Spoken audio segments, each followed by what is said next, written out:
The Perks of Being a Wallflower, page 113. So I just watched her pack, and I tried to notice as many details as I possibly could. Her long hair and thin wrists and green eyes. I wanted to remember everything, especially the sound of her voice. Sam talked about a lot of things, trying to keep herself distracted. She talked about what a long drive they had tomorrow and how her parents rented a van. She wondered what her classes would be like and her eventual major would be. She said she didn't want to join a sorority, but was looking forward to football games. She was just getting more and more sad. Finally, she turned around. "Why didn't you ask me out when the whole Craig thing happened?" I just sat there. I didn't know what to say. She said it soft.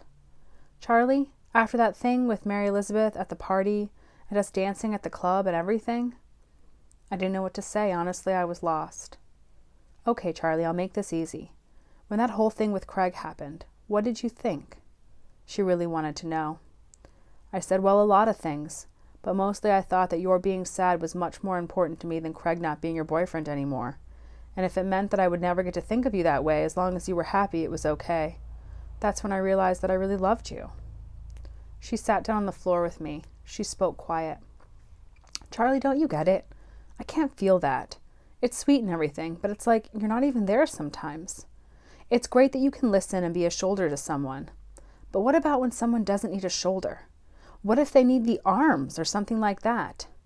You can't just sit there and put everyone's lives ahead of yours and think that counts as love. You can't. You just have to do things." "Like what?" My mouth was dry.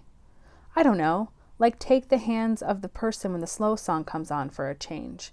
Or be the one who asks someone for a date.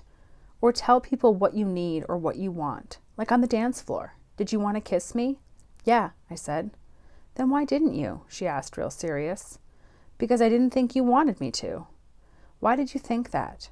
"Because of what you said. What I said 9 months ago when I told you not to think of me that way."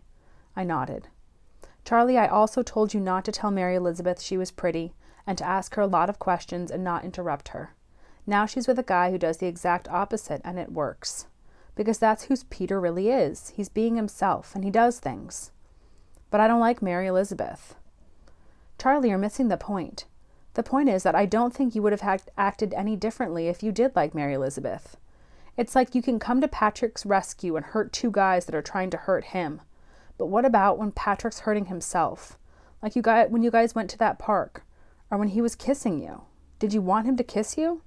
I shook my head no. "So why did you let him?" "I was just trying to be a friend," I said. "But you weren't being a friend, Charlie. At those times, you weren't being a friend at all because you weren't honest with him."